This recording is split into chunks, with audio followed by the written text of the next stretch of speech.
আসসালামু আলাইকুম রহমতুল্লাহ। আজকের ওয়েদারটা খুব সুন্দর। একটু মেঘলা ওয়েদার, বৃষ্টি হবে কি হবে না এরকম একটা ব্যাপার। তা আমি আর আমার এক ভাই মামুন ভাই দুইজনে মিলে বের হয়েছি শহরে রাইড করার জন্য। ঢাকার আশেপাশের খুব কোনো একটা ডেস্টিনেশনে যাওয়ার চেষ্টা করব। আমার প্রিয় কিছু ডেস্টিনেশন আছে। তো আমি আসলে রাস্তা ভুলে যাই। তো যদি সেটা পাই, ওটা ড্যামরার আশেপাশে কোথাও হবে। ওটা যদি পাই খুঁজে, তাহলে ব্লগটা ইউটিউবে আসবে। আর মোটরসাইকেলে করে যাওয়ার সময় যে মোবাইলে ভিডিও করছি, এটাতে ফুটেজ কাঁপছে, তো বাইকে চড়া ভিডিওটা সেভাবে নাও আসতে পারে আর কি, কিন্তু লোকেশনে গিয়ে লোকেশনটার ভিডিও করবো ইনশাল্লাহ। আমরা এখন যেখানে আছি এটা খিলগাঁও থানাধীন। এই এলাকাটা নিচু হওয়ায় বর্ষায় নৌকার চাহিদা থাকে ব্যাপক। নৌকার চাহিদা কি আগের মতোই আছে?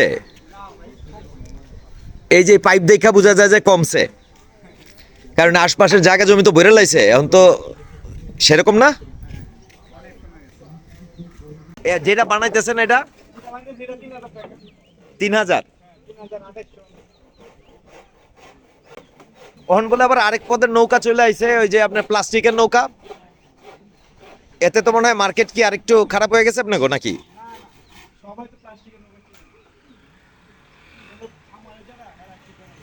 আচ্ছা আচ্ছা। তো এই জায়গাটা এক সময় খুঁজে বাইর করতে পারি নাই আর কি, মাঝে কয়েকদিন আসছিলাম, আমার রাস্তা মনে থাকে কম, সেই জন্য। এই জায়গাটার বিশেষত্বটা হইলো খুবই ক্লিন একটা নদী। নদীটার নাম হইলো বালু নদী। সেই সাথে এই এনভায়রনমেন্টটা যেটা হয়েছে, রাস্তার সাথে সাথে নদীটা গেছে, অথবা নদীর সাথে সাথে এই রাস্তাটা গেছে। সাথে আবার কয়েকটা দোকান আছে। খুবই সুন্দর একটা জায়গা। সাংবাদিকতার সময় যখন, মানে সাংবাদিকতা তো আসলে এখনো চলতেছে, যখন উদ্দেশ্যহীনভাবে বের হয়ে পড়তাম আগে প্রায়ই, সেই সময়টাতে এই জায়গাটাতে আসতাম। যতটুকু মনে করতে পারি, আমার সাথে বেশিরভাগ সময় কম্পেনিয়ন থাকতো মাসুদ। আরও অনেকেই ছিলেন, মাসুদ। তে মাসুদরে নিয়ে এখানে আসতাম প্রায়ই। আমার রাস্তা মনে থাকতো না, কিন্তু মাসুদ আমার জিপিএস হিসাবে কাজ করতো। যাক, জায়গাটা আবার খুঁজে পাইছি। আজকে আজকে মামুন ভাইরে নিয়ে আসছি। তো মামুন ভাইরে নিয়ে আসার ফলে যেটা হয়েছে, যে মামুন ভাইয়ের আবার এগুলি মনে টনে থাকে ভালো। আর এজেন্ট সাকাব লুক বিউটিফুল।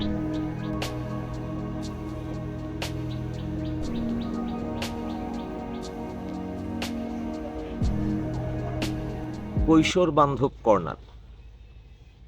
জায়গাটা সুন্দর আসলে। ক্যামেরায় আসলে জাস্টিস হয় না, এটা ঠিক। বাট খোলা চোখে জায়গাটা খুবই সুন্দর, খুবই। ঢাকার এত কাছে এরকম একটা গ্রামীণ নিরিবিলি পরিবেশ আছে, ফ্যান্টাস্টিক, মাশাআল্লাহ। এখন পর্যন্ত ক্লিন বালু নদী। প্রত্যেকটা নদী তো আমাদের নষ্ট হয়ে গেছে, কিন্তু এই বালু নদী এখন পর্যন্ত ক্লিন আছে। আল্লাহ, ক্লিন করার সাথে সাথে কি পাইলাম মালিক! নদীর পানি ক্লিন আছে, বাট এই ময়লার স্তূপ কে বা কারা নদীর মধ্যে পালাইছে। দেখ, আমরা মাসুদ হয়ে গেছি, আমরা আর ভালো হবো না।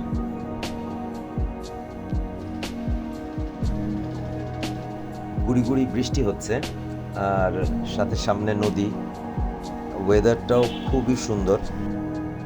সাকাব, আমি, মামুন ভাই, আমরা তিনজনে মোটামুটি পরিবেশটাকে খুব ভালোভাবে এনজয় করছি। একটা ট্যুরে কয়েকদিনের জন্য হারায় যেতে পারলে খারাপ লাগতো না।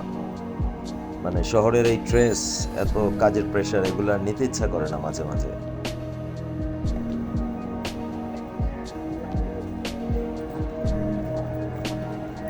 বালু নদীর ঠিক পাড়েই একটা মন্দির আছে, সাথে একটা অনেক বড় পুরনো বট গাছ আছে। তো একটা শান বাঁধানো ঘাট আছে, এই ঘাটে দাঁড়ায় অজু করলাম। এখান থেকেও কিন্তু দেখতে পরিবেশটা যথেষ্ট সুন্দর, মানে খুবই মনোমুগ্ধকর।